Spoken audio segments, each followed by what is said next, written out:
Gloire à Dieu. Moi, je suis heureux d'être là, c'est pas que des mots. Voilà, je vais vous expliquer un petit bout de mon témoignage. Moi, je suis un garçon, donc je vais essayer de faire vite parce qu'on est plusieurs. Je suis un garçon, donc chez nous, on n'a pas grandi dans l'évangile.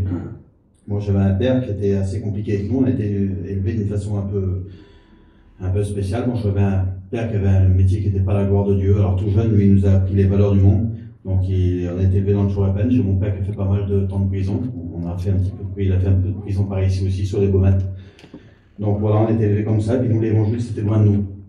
Voilà, des chapiteaux, nous, une réunion. Je ne savais pas ce que c'était tout jeune. J'ai grandi comme ça. Et arrivé à l'âge de 14 ans, 15 ans, j'ai mon père qui a eu un souci. Par rapport au souci qu'il a eu. Donc, il y a voilà, il s'est passé des réunions chez nous. Après, il y a des gens qui sont emmenés des campings. Et mon père s'est converti à l'évangile. Alors, j'avais à peu près 15 ans. Mais dans ma jeunesse, j'ai un père qui m'a élevé très durement. Donc, avec des valeurs du monde qu'il fallait se faire respecter, il fallait gagner de l'argent. Et puis, moi, tout jeune, j'ai un caractère qui était bien trempé. Et puis, j'ai voulu voir ce que le monde avait à m'offrir. Alors, dès l'âge de 15 ans, 16 ans, 17 ans, à 19 ans, j'ai fondé un foyer. J'ai eu mon permis avant. Donc voilà, tout ce que le monde m'a donné, j'ai voulu aller dans le monde, voir qu'est-ce qu'il va m'offrir. Et j'ai fait ma vie comme ça, tout en sachant que l'évangile c'était la vérité, par rapport à l'expérience que mon père avait fait. Moi, mon père, si vous voulez, s'est converti à travers une fusillade, et voilà, mon père, il avait vraiment un métier qui n'était pas la gloire de Dieu, donc, et de la situation qu'il a eue, il a rencontré le Seigneur, et par rapport au miracle là, je sais que le Seigneur était vivant. Et moi, ma vie, voilà, j'ai fondé un foyer, j'ai eu des enfants en bonne santé, je suis un garçon, donc, qui aimait bien le monde. Voilà, comme tous les jeunes de maintenant, on aimait bien sortir, on aimait les belles choses. Moi, je suis un garçon, voilà, j'avais quelques copains, du moins ça me suffisait. Les missions, quand j'y allais, moi, ça me convenait pas. Voilà, chaque fois que je me retrouvais sur une mission, ça allait jamais. Je faisais des problèmes pour mon père, pour mon frère, donc j'en ai fait beaucoup de misère. Je suis un garçon, au fil du temps, j'ai rendu un peu mon foyer malheureux parce que j'ai eu beaucoup de problèmes, j'ai eu beaucoup d'histoires par rapport à mon caractère, la façon d'être élevé, voilà, c'était comme ça pour moi. Et il m'est arrivé un accident, on était, voilà, on a respect que je dois tout le monde, on avait sorti, on avait bu. Et arrivé à une certaine heure de la nuit, on a fait un accident de voiture. J'ai un copain qui a perdu la vie, il avait 24 ans. Et par rapport à cette situation-là, j'ai mon frère qui est venu vers moi, et puis j'étais beaucoup attristé par cette situation-là, parce que voilà, ça c'est des choses qu'on ne maîtrise pas, c'est des choses qu'on ne calcule pas. Et là, dans mon cœur, j'étais attristé, puis je savais qu'il y avait quelque chose qui était vivant, je savais que le Seigneur était vivant, et cette situation-là, ça m'avait vraiment beaucoup affecté.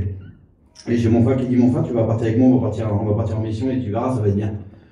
Et pour lui faire plaisir, j'ai dit oui. Et puis quand du coup que j'avais dit oui, donc je suis parti avec lui. Je suis parti en mission. Puis je suis le garçon qui partait jamais en mission. J'avoue que j'étais sur une mission, c'est simple, ils avaient passé 15 jours, ça allait jamais. Et là, je suis parti. Quand je suis arrivé sur cette mission-là, je suis parti avec les frères, avec Miguel, en mission. C'était en 2017, je crois, 2017. Et quand je suis parti avec eux, donc voilà, je me suis retrouvé à Dijon. Et puis je me suis dit, Seigneur, qu'est-ce que je fais là? Et il s'est passé la mission. Et à la fin de la mission, si vous voulez, voilà, je suis reparti chez moi. Mais avant de partir chez moi, j'ai des garçons qui sont venus au bord de mon camion. Quand j'étais avec mon camping, ils sont venus chanter un cantique. Et à partir de ce moment-là, il s'est passé quelque chose dans mon cœur. Aujourd'hui, je ne saurais pas l'expliquer. Il s'avait passé quelque chose dans mon cœur. Donc, je suis reparti chez moi avec mon camping. Je n'avais pas pris de décision pour deux, mais j'avais reçu quelque chose que je ne savais pas. Donc, et puis vous avez vu, on a passé le Covid, on est resté sur place quelques temps. Et le seul désir que j'avais dans mon cœur, c'était de repartir en mission. Et quand je suis reparti en mission, je suis reparti, mais c'est aussi là, quand je suis reparti, j'ai fait une prière à Dieu. Et c'était mon désir dans mon cœur, je voulais que les choses changent. Moi, dans mon foyer, voilà, j'ai beaucoup de soucis avec la belle famille de ma femme. Je suis un garçon qui fumait de petites cigarettes, j'avais des liens, j'avais beaucoup de coups, voilà, comme pas mal de monde. Et quand je suis parti, j'ai dit, Seigneur, je voudrais que tu changes quelque chose en moi, que les choses changent, si vous voulez. Et quand je suis arrivé en mission, le chapiteau s'est dressé, il s'est levé, puis en dessous le chapiteau, il y avait un verset qui disait les choses vont changer. Je dis, Seigneur, j'ai dit, ce verset-là, ça pourrait s'accomplir pour moi. Et on était à Saint-Tropez. J'étais en dessous de ma toile, il y a un garçon qui est venu, qui m'a dit un petit mot, il dit, Vince, il dit, qu'est-ce que t'attends? Il dit, pour faire une expérience avec Dieu, t'as rien à perdre. Il dit, qu'est-ce que toi as à perdre? Il dit, rien. Et là, en dessous de ma toile, vous savez, j'ai eu beaucoup de mots, il y a des serviteurs de Dieu, j'ai mon père qui était un serviteur de Dieu, j'ai beaucoup de monde qui sont venus me dire des mots. Mais à ce moment-là, c'était un moment précis qui fait que j'étais en dessous de ma toile et j'ai fait un bilan de ma vie. Et j'ai dit, Seigneur, je voudrais que les choses changent. J'ai dit, bah, Seigneur, si tu peux le faire. J'ai là, en dessous de ma toile, j'ai dit, tu vois, je vais prendre une décision, et puis la décision que je prends, j'ai dit, Seigneur, je change les choses. J'ai dit, moi, j'ai pas la force de le faire, je suis pas capable de le faire. Mais j'ai dit, toi, j'ai dit, Seigneur, aujourd'hui, je te demande pardon pour les fautes, pour les manquements, mais j'ai dit, Seigneur, je voudrais vraiment que tu changes ma vie. Et en dessous de ma toile, j'ai pris cette décision-là. J'ai pas vu le ciel s'ouvrir, j'ai pris une décision dans mon cœur, j'ai dit, Seigneur, j'ai fait cette prière-là. Et j'ai passé 2 mois de mission. Mais les 2 mois de mission que j'ai passé, frères et sœurs, le Seigneur, tout doucement, il m'a enlevé des choses. Tout doucement, il a commencé à enlever des choses, des valeurs que les choses du monde m'avaient mis. Lui, il m'a mis ses valeurs, les valeurs d'évangile. Il a commencé à me délivrer des choses, les liens que j'avais, les cigarettes, les colères, les caractères.